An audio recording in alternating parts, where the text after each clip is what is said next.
আজ আমি অন্যদিকে চলে যাব। আহারে রমজানুল মোবারক মাস, ফাতেমাতুজ জাহরা রাদিয়াল্লাহু তাআলা আনহা কয়েকদিন ধরে জ্বর, ফাতেমা কয়েকদিন অসুস্থ, জ্বরে আক্রান্ত। ফাতেমাতুজ জাহরা রাদিয়াল্লাহু তাআলা আনহা রমজান শরীফে রোজা রাখবেন, সেহরি করার জন্য উঠে গিয়েছেন। আলী রাদিয়াল্লাহু তাআলা আনহু বললেন, ও নবী নন্দিনী ফাতেমা, তুমি অসুস্থ, তুমি জ্বরে আক্রান্ত, তোমায় রোজা করতে হবে না, সেহরি তোমায় করতে হবে না ফাতেমা, রোজা তোমায় রাখতে হবে না।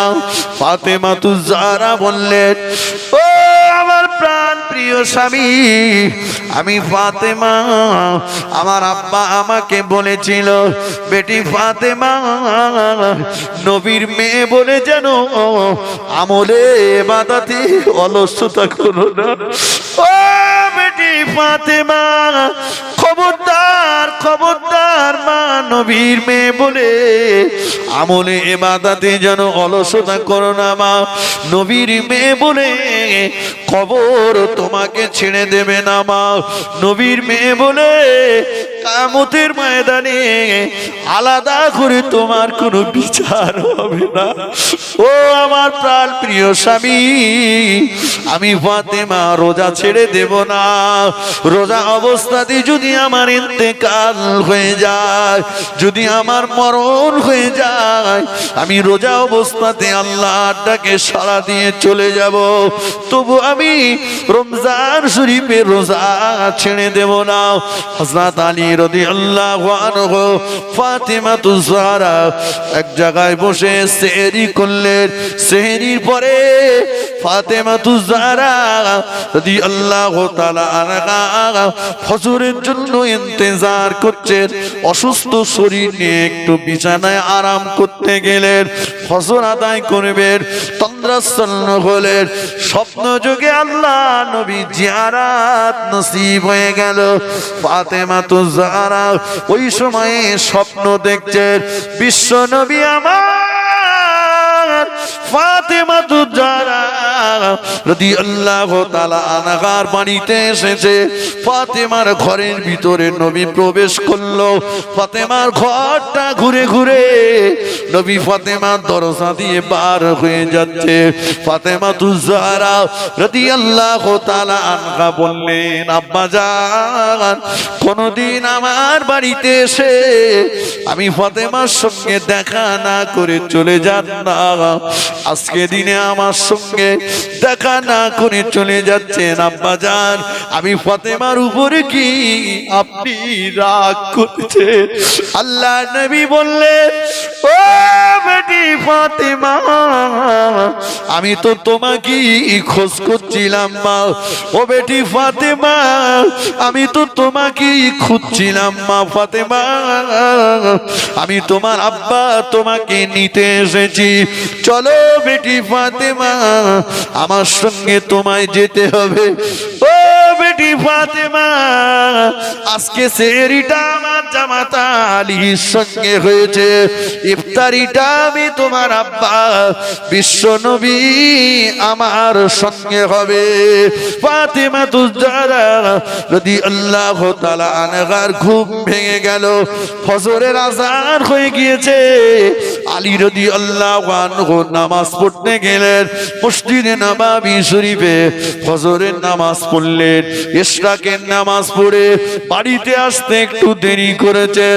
বাড়িতে এসে দেখেন নবী নন্দিনী সকালবেলা ফজরের নামাজের পরে সংসারের কাজকর্মগুলো সব গুছিয়ে নিয়েছে। হযরত আলী ইমাম হাসান হোসাইনের জন্য অনেকটা রুটি তৈরি করে দিয়েছে। আলী রাদিয়াল্লাহু আনহু ইমাম হাসান হোসাইনের জামা কাপড়গুলো পরিষ্কার করে দিয়েছে। ফাতেমাতুজ জাহরা রাদিয়াল্লাহু তাআলা আনহা হযরত আলীর ঘরবাড়িটা পরিষ্কার করে দিয়েছে।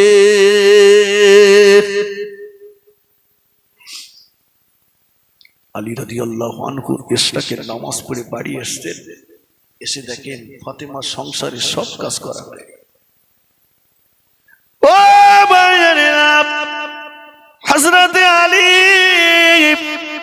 রাদিয়াল্লাহু তাআলা আনহু বললেন, ও নবী নন্দিনী ফাতেমা, কয়েকদিন ধরে তুমি অসুস্থ, জ্বরে আক্রান্ত, এরপরেও আজকে সকালবেলা উঠে কেন তুমি এতগুলো কাজ একসঙ্গে করলে?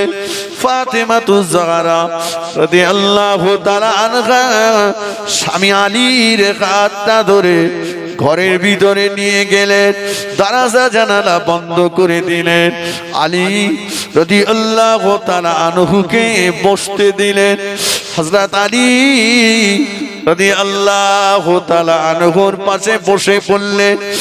আলীর মুখের পানে চেয়ে ফাতেমাতুজ জাহরা রাদিয়াল্লাহু তাআলা আনহা বলতে লাগলে, ওগো প্রাণের স্বামী, আপনি আমার আব্বা জানের বড় পছন্দনীয় জামাতা।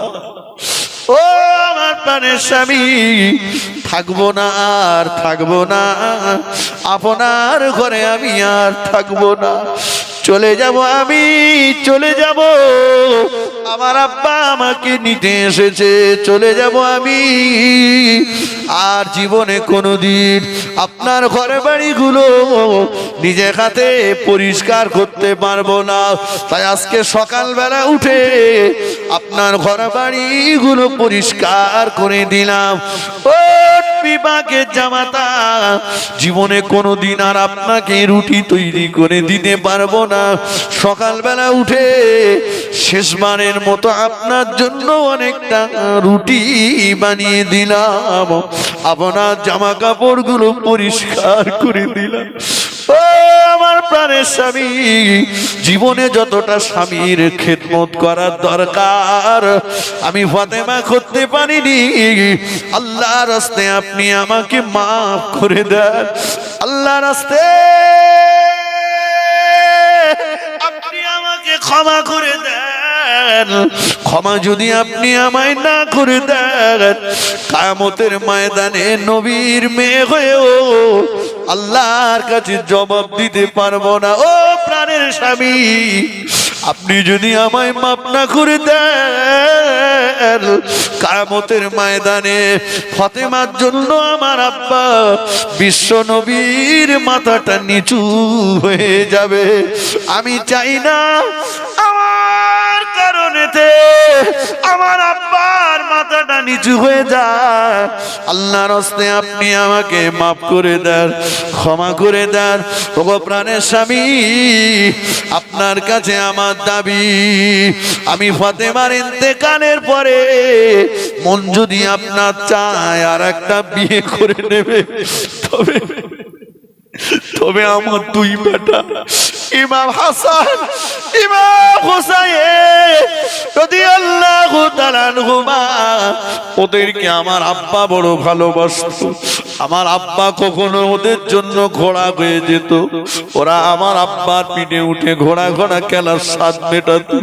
আমার আব্বা জান দুনিয়াতে নাই, আমি ফাতেমাও চলে যাচ্ছি, আমার দুই বেটা কার কাছে আর কি আদর করবে?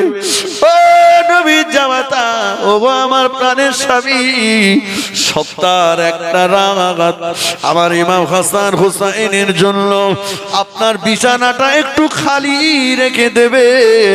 আপনার দুই পাশে আমার দুই বেটাকে একটু নিয়ে শয়ন করবেন, ওদের দুই ভাইকে নিয়ে কোলের ভিতরে করে রাখবেন। মারার যন্ত্রণা যেন ওদের বুঝতে দেবেন না। ও প্রাণের স্বামী, আমার ইন্তেকালের পরে তড়িঘড়ি আমায় দাফন করে দেবেন। খাটিয়া যখন আমার নিয়ে যাবেন, খাটিয়ার চতুর্দিকটা একটা কাপড় দিয়ে ঘিরে দেবেন, জগতের পর পুরুষেরা যেন ফাতেমার লাশটা দেখতে না পায়। ফাতেমাতুজ জাহরা রাদিয়াল্লাহু তাআলা আনহা ইন্তেকাল করলেন।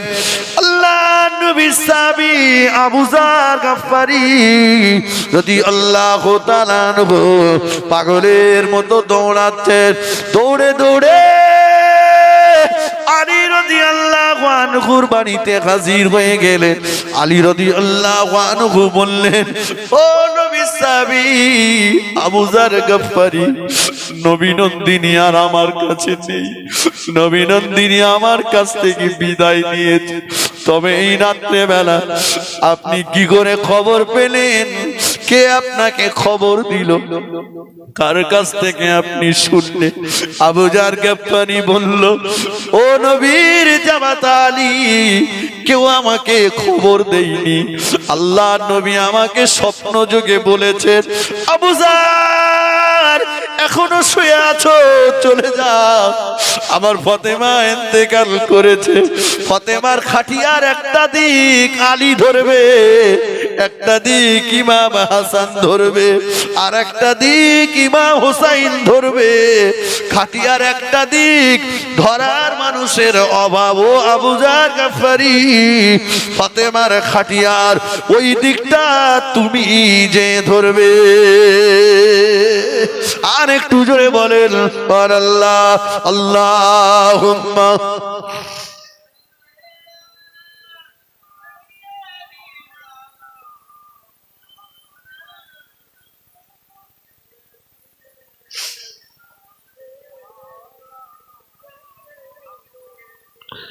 ও আমি একা কেন করে যাব, ও আমি একা কেন করে যাব। ফাতেমাতুজ জাহরা যখন ইন্তেকাল হয়েছে, আমাদের ইন্তেকাল হবে না হবে না? কথা বলেন, মরণ হবে না হবে না? সবাইকে চলে যেতে হবে। চোখটা বন্ধ করে দেখেন, পাশের মানুষটাকে দেখতে পাওয়া যায় না। কি নিয়ে যাব?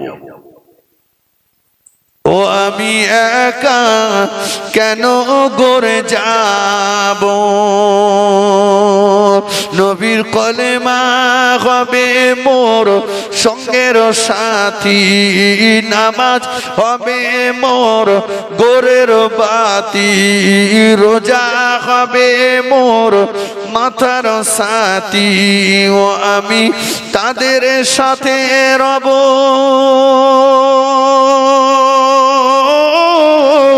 ও আমি একা কেন করে যাব, ও আমি একা কেন করে যাব। আজরাইল যখন ধরবে কষে, মা বাপ পাশে কাঁদবে বসে। আজরাইল যখন ধরবে কষে, মা বাপ পাশে কাঁদবে বসে। ও আমি অবাক হয়ে রব,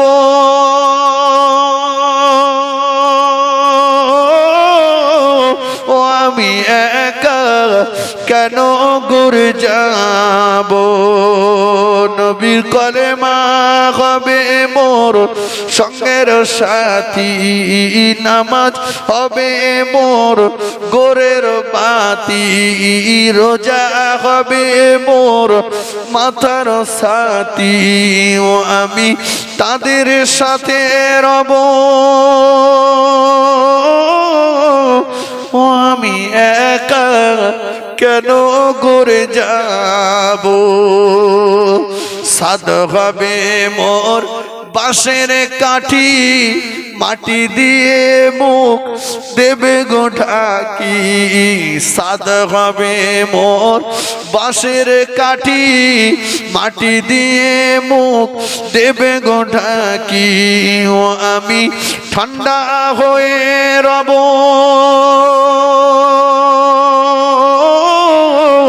ও আমি একা কেন করে যাব।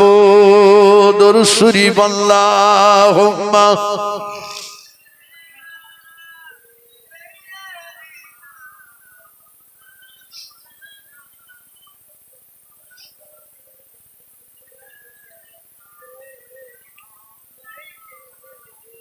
আমার ভাইরা অনেকটা এগিয়ে গেছে, পিছিয়ে আসুন। কি বলেছিলাম? কবরে শুয়ে শুয়ে রাসূলুল্লাহ মেয়ের কথা চিন্তা করছে। তাহলে কবরে শুয়ে ফাতেমাতুজ জাহরার খাটিয়া কে ধরবে রসুল চিন্তা করলেন, ঠিক কিনা? আসুন, এই মেয়ে তার জন্য এত অসন্তুষ্ট কেন? না, নবী বলেছেন মেয়ের বাপের জন্য জান্নাতে জমিনদার, মেয়ের বাপের সঙ্গে আমি জান্নাতে পাশাপাশি থাকবো। আজকে সেই মেয়ের আব্বা চোখের ঘুম তার হারাম হয়েছে, খাওয়া তার হারাম হয়েছে, সেই মেয়ের আব্বা মেয়ের মা কাঁদছে এ সমাজে, কথা ঠিক কিনা বলেন?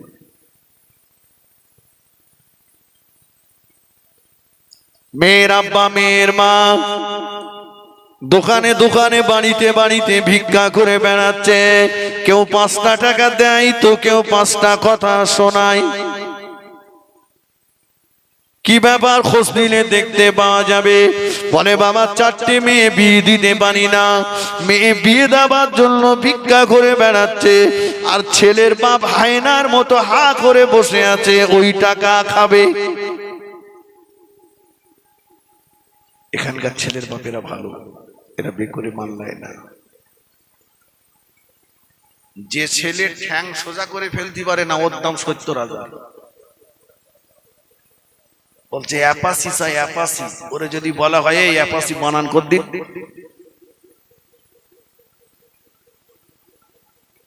ও আমার ভাইজানেরা, যে মেয়ের বাপের জন্য আল্লাহ নবী জান্নাতে জমিনদার হয়ে গেলেন, সেই মেয়ের আব্বা মেয়ের মা রাত্রে বেলায় মাথায় বালিশটা দিয়ে অঝর নয়নে কাঁদছে, ভাতের প্লেটটা সামনে নিয়ে কাঁদে, টপ টপ করে চোখের পানি গড়িয়ে যায়। কি ব্যাপার? বলে বাবা 4টে মেয়ে, 3টে বিয়ে দিয়েছি বাবা, একটা ছোট মেয়েটাকে বাবা জামাইকে অনেক কিছুই দিয়েছি, অনেক কিছুই দিয়েছি বাবা, বারে বারে চাই, বারে বারে দিই, এবারে একবার না দিতে পারায় আমার সোনার মানিককে আমার বাড়িতে আসতে দেয় না, আমাকেও তার বাড়িতে যেতে দেয় না, শ্বশুর শাশুড়ি ননদেরা ধরে ধরে মারে, মেয়েটা বড় কষ্টের সঙ্গে দিন যাপন করছে। মেয়েটা চিন্তা করে বুড়ো আব্বা কাঁদে, বুড়ি মা কাঁদে। ও বেরিয়া জোয়ানেরা শুনে রাখো, ও সব বেরিয়া জোয়ানেরা, কত মেয়ের জীবন চলে গেল। কেউ গলায় দড়ি দিয়ে আত্মহত্যা করলো, কেউ ট্রেনে গলা দিয়ে আত্মহত্যা করলো, কেউ বিষ খেয়ে আত্মহত্যা করলো, কেউ গায়ে তেল ঢেলে দিয়ে আত্মহত্যা করলো। এদের জীবনেও ইচ্ছা ছিল স্বামী বাচ্চাদের নিয়ে শ্বশুর শাশুড়ি ননদদের মাঝে সংসার করবে, কিন্তু না না, আব্বা গরিব মানুষ হওয়ায় পনের টাকাটা না দিতে পারায় মেয়েটার উপর চালানো হয়েছে অত্যাচার। মেয়েটা চিন্তা করলো এই অত্যাচারের সংবাদ যদি বুড়ো আব্বা বুড়ি মাকে বলি, খাওয়া ঘুম তাদের খারাপ হয়ে যাবে। ভাইকে যদি বলি, ভাবি যদি জানতে পারে, সংসারে অশান্তির আগুন জ্বলবে। তাই মেয়েটা আত্মহত্যার রাস্তাকে বেছে নিয়েছে। ও সাতবেড়িয়া জওয়ানেরা, যাদের জন্য মেয়েগুলোর জীবন চলে গেল, এরা কিয়ামতের ময়দানে আল্লাহ আল্লাহ নবীর সামনে কোন মুখ দেখাবে? আল্লাহ কোরআন পাকে জানিয়েছেন উলাইকা কাল আনাম, এরা হলো চতুষ্পদ জানোয়ারের সমতুল্য। পরে আল্লাহ বললেন বাল হুম আদাল, এরা জানোয়ারের থেকেও নিকৃষ্ট।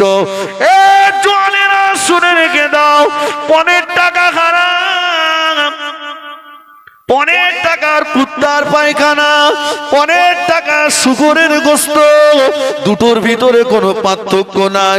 পনখরের নামাজ আল্লাহর দরবারে কবুল হবে না, পনখরের রোজা আল্লাহর দরবারে কবুল হবে না, পনখরের হজ আল্লাহর দরবারে কবুল হবে না। 15 টাকা দিয়ে জামা কিনে ওই জামা গায়ে দিয়ে নামাজ পড়লে নামাজ আল্লাহর দরবারে কবুল হবে না।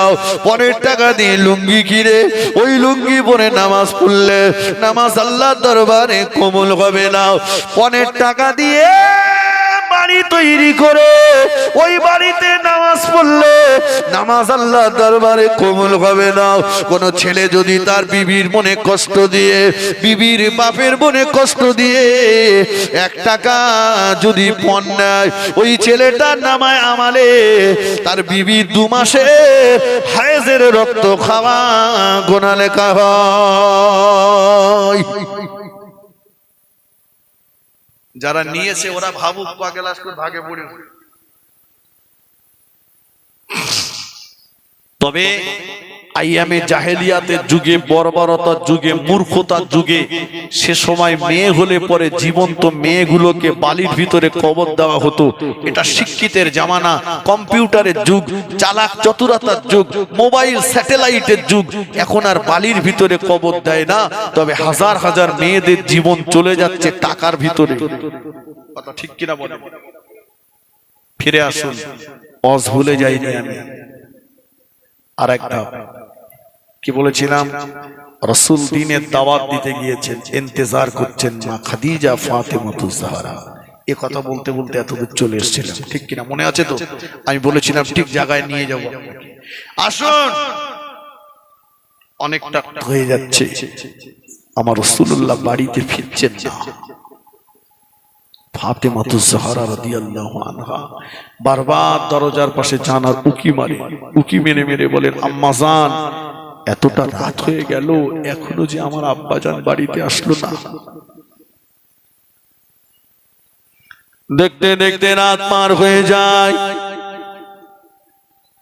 ও আমার ভাইজানেরা, আল্লাহ নবীর বেটি ফাতেমাতুজ জাহরা রাদিয়াল্লাহু তাআলা আনহা দরজার পাশে যে উকি মেরে দেখেন, কে যেন একজন ব্যক্তি গুটি গুটি গুটি গুটি পায়ে হেঁটে হেঁটে আগিয়ে আসছে। আল্লাহ নবীর বেটি আমাদের বুবু জান ফাতেমাতুজ জাহরা রাদিয়াল্লাহু তাআলা আনহা বললেন, আম্মা জান, ও আমার আম্মা জান, কে যেন একজন ব্যক্তি আমাদের বাড়ির দিকে গুটি গুটি গুটি গুটি পায়ে আগিয়ে আসছে। আম্মা জান, ওই ব্যক্তিটাকে দেখে আমি ফাতেমা চিনতে পারি না। ও আমার আম্মা জান, ওই মানুষটাকে আমি চিনতে পারি না। মা খাদিজাতুল কুবরা রাদিয়াল্লাহু তাআলা আনহা বললেন, ও ফাতেমা, কেন তুমি চিনতে পারছো না কেমন মানুষ আগিয়ে আসছে? ফাতেমাতুজ জাহরা রাদিয়াল্লাহু তাআলা আনহা বললেন, ও আমার আম্মা জান, আমাদের বাড়ির দিকে গুটি গুটি গুটি গুটি পায়ে যিনি আগিয়ে আসছেন, ওনার গোটা চেহারাটা লাল রঙের। ও আমার আম্মা জান, আমি ফাতেমা ইতিপূর্বে কোনদিন এমন লাল রঙের মানুষ দেখতে পাইনি। ও আম্মা জান, মানুষের চেহারাটা যে এমন লাল হয় আমি ফাতেমার জানা ছিল না। আমাদের আম্মা জান খাদিজাতুল কুবরা রাদিয়াল্লাহু তাআলা আনহা কি বললেন, দরজার কাছে আগিয়ে গেলেন। দরজার কাছে আগিয়ে যে আম্মা জান উকি মেরে হাও হাও করে কেঁদে ফেললেন। দরজাটা খুলে আমাদের আম্মা জান পাগলের মতো দৌড়াতে লাগলেন। ও বেটি ফাতেমা, ও মা ফাতেমা, চিনতে পারলে না মা, চিনতে পারলে না মা, লাল চেহারার মানুষটাকে? উনি অন্য কেউ নন, উনি হলেন তোমার আব্বা জান বিশ্ব নবী রাসূলুল্লাহ। ফাতেমাতুজ জাহরা বলেন, ও আমার আম্মা জান, আমার আম্মা আমার আব্বার চেহারার দিকে তাকালে পূর্ণিমার চাঁদটাও যে হার মেরে যায়। আমার আব্বা জানে চেহারাটা এমন লাল বর্ণের, লাল রঙের হয়ে গেল কেমন করে? মা খাদিজাতুল কুবরা বলে, বেটি রে, তোমার আব্বা দিনের দাওয়াত দিতে গিয়েছিল, বেঈমানের দলেরা তোমার আব্বা আব্বাকে লক্ষ্য করে পাথর মেরেছে।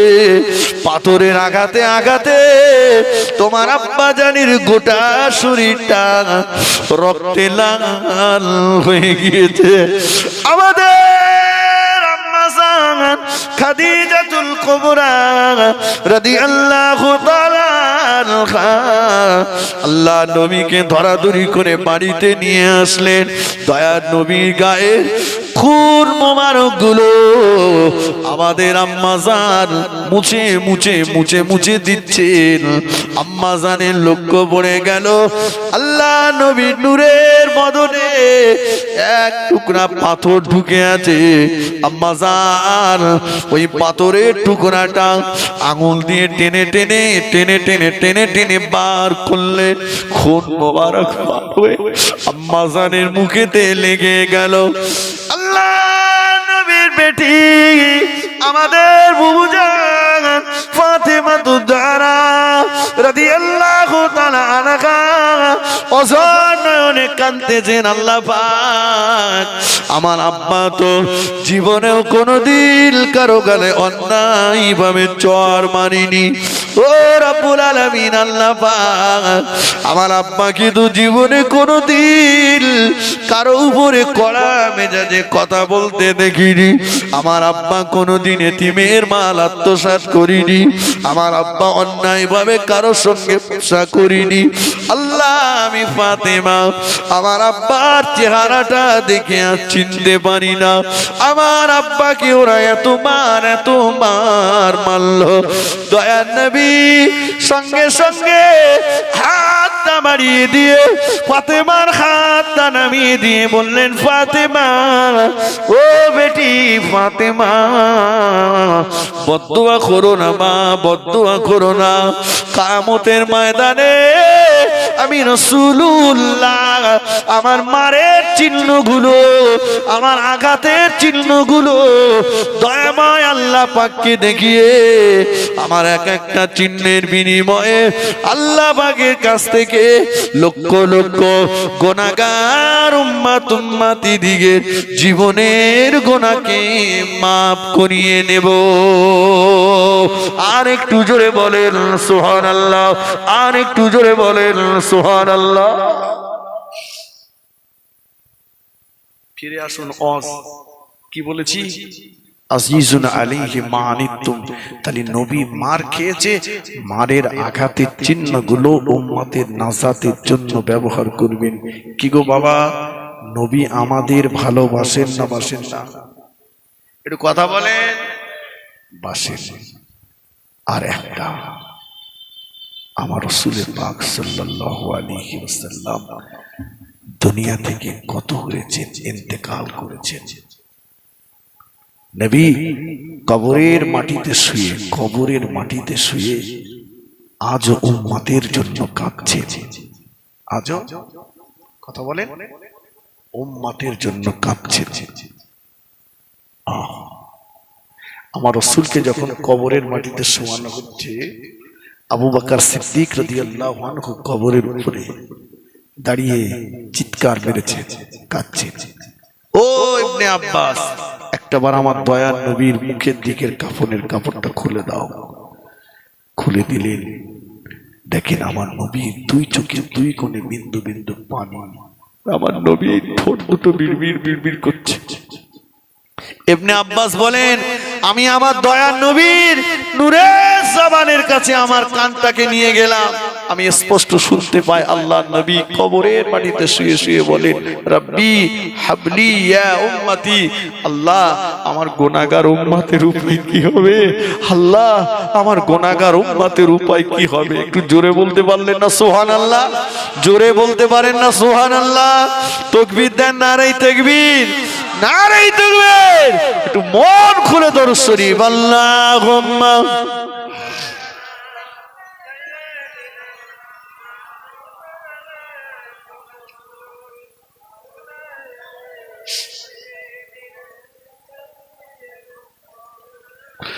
ধন্য গো মা আমিনা, ধন্য গো মা আমিনা, তুমি বিশ্ব নবীর মা। আর তোমার মতো এমন মাঝে আর কেউ হবে না। ধন্য গো মা আমিনা, ধন্য গো মা আমিনা, তুমি বিশ্ব নবীর মা। আর এমন ছেলে রাখলে গর্ভে ও মাতার জোড়া মেলে না। এলো খালি মানিতে ছুটে, এলো খালি মানিতে ছুটে নবী মুহাম্মদ। আর মায়ের কোলে বসে আছে ও সে পূর্ণিমারি চাঁদ। আল্লাহুম্মা, খুব জোরে জোরে।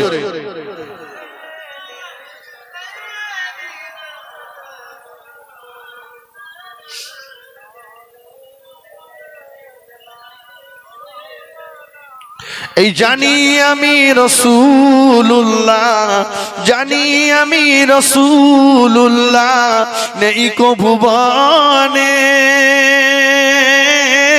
তবু সদা মন যে আমার সেদিকে টানে। ও এমন নবী দুনিয়াতে হয়নি আর হবে না, তুলনা তার দূরের কথা, ছায়া